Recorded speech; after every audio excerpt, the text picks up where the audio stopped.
पढ़ते हैं इसमें। यहाँ पे क्योंकि फाइनेंशियल फंक्शन का खूब उपयोग होता है ना, एक्सेल बनाई है कैलकुलेशन के लिए, तो फाइनेंशियल फंक्शन खूब यूज होते हैं। यहाँ इसमें डायरेक्ट फंक्शनल फंक्शन का लिंक दे दिया है, ठीक है ना। Financial, logical, text, date and time, lookup and difference, trigonometry and math and more function. तो हम चाहे यहाँ से जाके किसी फंक्शन को ले आए, है ना, या चाहे हम लोग इन कैटेगरी में से जाके ले लें।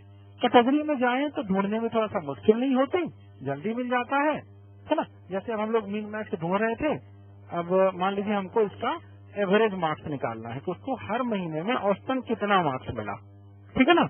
तो हमने यहाँ पर एक एवरेज लिया, है ना, एवरेज मंथ, उसका क्या है एवरेज मार्क्स। हालांकि हम मंथ की जगह हम लोग मार्क्स लिखते तो ज्यादा ठीक होता, है ना। Marks, top marks, minimum marks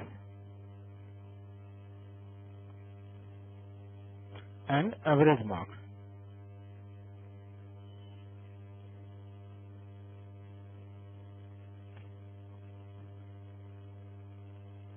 ठीक, तो अब मुझे एवरेज जो है, अभी एवरेज स्टैटिकल फंक्शन है, तो मुझे एवरेज चाहिए तो ढूंढने की जरूरत नहीं है, सीधा हम लोग यहाँ पे कर्सर रखने के बाद कहाँ चले जाएं,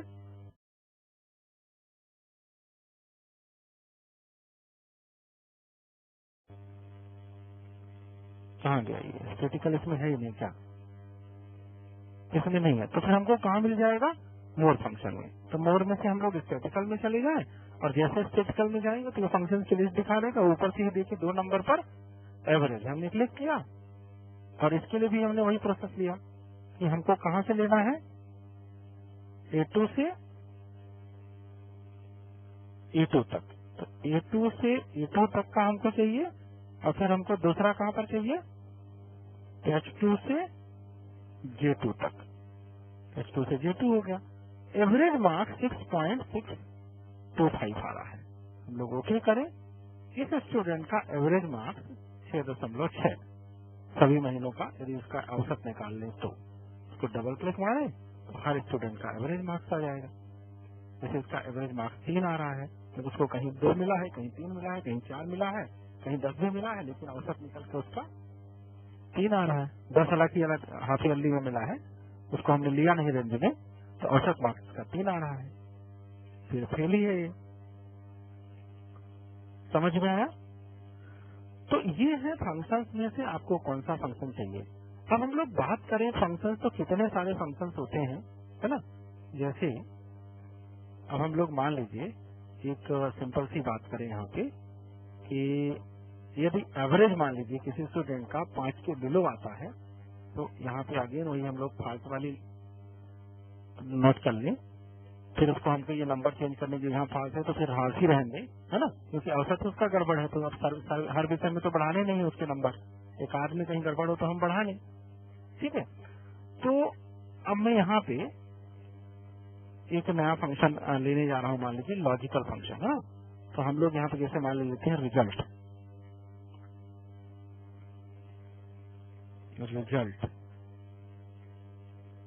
ठीक।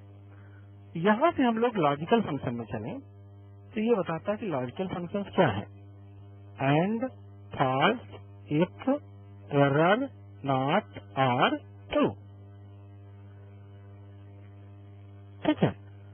तो हम लोग ये देखें कि यदि उसका सपोज करो टॉप नंबर ही 5 से कम है तो फिर फेल ही है, मतलब कैसे कैसे उसको 5 नंबर से कम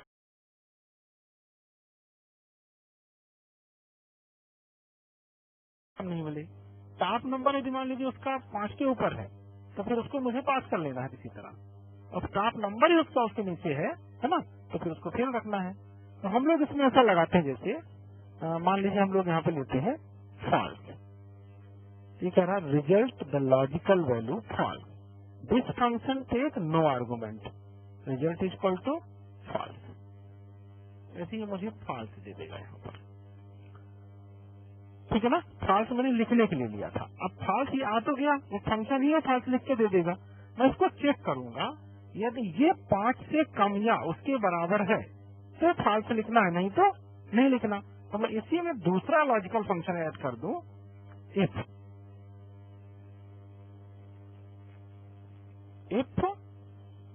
मैं इसमें लेता हूं दिस, ठीक है ना, less than or equal to 5, then false. Otherwise मुझे यहां लिखना है ट्रू। ट्रू भी एक लॉजिकल फंक्शन है ना, ट्रू। ट्रू है ना ये, तो ब्रैकेट बंद, इसका इफ वाला ब्रैकेट बंद। अब ये मुझे बताएगा कि इसको पास कौन है और फेल कौन है। सब ट्रू है। सब क्यों ट्रू है? क्योंकि किसी का जो मैक्सिमम नंबर है यहाँ पे, ये 5 से ऊपर ही जा रहा है सबका। क्योंकि हालांकि गलत लग गया ना, टॉप मार्क्स लग गया। टॉप मार्क्स का फार्मूला हमने सुधारा नहीं था, है ना, इसमें रेंज सुधारनी थी ना, हमने नहीं सुधारा, तो सब में ट्रू आ रहा है, मतलब सब पास है, ठीक है ना। अब मान लीजिए मैं ये फार्मूला चेंज कर दूं, ये गलत क्यों आ रहा है इसमें, ए से E2, H2 से J2। अच्छा, ये कॉपी नहीं हुआ फार्मूला, यहाँ बस सुधारा था, इसको कॉपी नहीं किया। अब देखिए इसमें जो है, जैसे ये आया तो जो भी यहाँ पे 5 के नीचे गया होगा, ये गया एक मात्र, इसमें फॉल्स लिख के आ गया, बाकी में ट्रू लिखा है। अच्छा, यहाँ मैंने फॉल्स ऐसे डबल ब्रैकेट में नहीं लिखा, फॉल्स नाम का फंक्शन ही है, ट्रू नाम का फंक्शन ही है, वो स्ट्रिंग नहीं है। स्ट्रिंग को तो हम लोग डबल कोट के अंदर लिख देते हैं, ठीक है। चलिए, अब मान लीजिए हम लोग इसको ये चाहते हैं कि जिसका टॉप जो है 5 से कम हो और एवरेज 3 से कम हो, तो फेल करना है, नहीं तो नहीं करना। टॉप 5 से कम और एवरेज 3 से कम हो तो फेल करना है। मान लो एवरेज उसका 3 के ऊपर जा रहा है, तो फिर उसको हमको उसको B ग्रेड में से ही वो पास कर देना है। तो हम लोग 2 चीज देख लेंगे, उसका टॉप और उसका एवरेज। अब ये 3 है ना, तो यहीं पे फेल आना है। मैं भी किसी का नंबर कम करूंगा, फंक्शन बना लूं पहले, तो इसको हम लोग चेंज करते हैं। इफ दिस 5 लेस देन 5, इसी में मैं लगाता हूं एंड, ये 5 से कम हो और उसका एवरेज, तो एवरेज हमने कहा लिया है यहाँ पर, less than or equal to 3। इन जब दोनों कंडीशन ट्रू हो तो ये काम करना है। क्या एरर हो गया?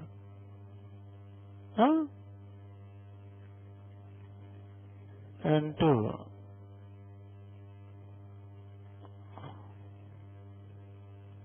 एक मिनट, इफ दिस, अच्छा एंड ऐसे नहीं लगता है ना, ऐसे लगता AND एंड, इसका अपना फंक्शन है ना, इसके पैरामीटर है। ये पहला पैरामीटर हो गया, फिर कामा दूसरा पैरामीटर हो गया। तो दूसरे पैरामीटर में क्या लेना था, this less than or equal to 3, और फिर ये ब्रैकेट बंद होगा। एंटर किया, ये ट्रू आ गया। तो मैं यही फार्मूला इन सब में डालूं, अभी भी ये फेल है। मान लीजिए मैं इसका औसत बढ़ाऊं, वैसे इसको 5 ही मिला है, पर हम लोग इसका थोड़ा सा औसत बढ़ाते हैं। जहाँ इसको 2-2 नंबर मिला है, कहीं मैं इसको 4 कर देता हूँ, ठीक है ना, और एक आध जगह इसको ऐसे कम मिला है, इसको मैं 3 कर देता हूँ, इसको मैं 5 कर देता हूँ, इसको 5 ही रखता हूँ मैं। देखिए कहीं 5 मिला है, कहीं 4 मिला है, कहीं 3 मिला है, कहीं ऐसे इसको मिला है। अब इसका जो औसत है वो कितना आ गया, 3.75, तो भी इसको पास कर दिया। देखिए ये हमने लिखा था कि ये 5 से कम है या बराबर है तो फेल करना है, लेकिन औसत 3 के ऊपर जा रहा है तो फिर पास कर देना है। तो वहाँ ट्रू लिख के दिखा दिया, रिजल्ट उसका सही है। अब मैं किसी का काम करूं, जैसे मान लो किसी को यहाँ टॉप में 5 नंबर से ज्यादा मिला है, जैसे कोई स्टूडेंट ले लीजिए, उसके टॉप मार्क्स मान लीजिए 10 नंबर है, औसत इसका 9 कुछ आ रहा है, तो अब इसमें पास ही है, पर इसका औसत मान लो 3 के नीचे चला जाए तो क्या ये पास कहलाएगा? मैं इसका एक विषय का 10 छोड़ के बाकी सब नंबर कम कर देता हूँ, एक नंबर 1 10 छोड़ दिया मैंने,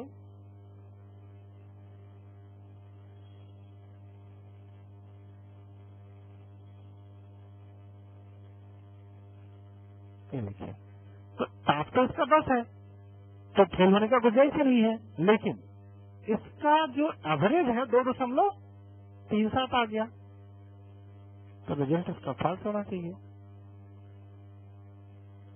दिस एंड दिस,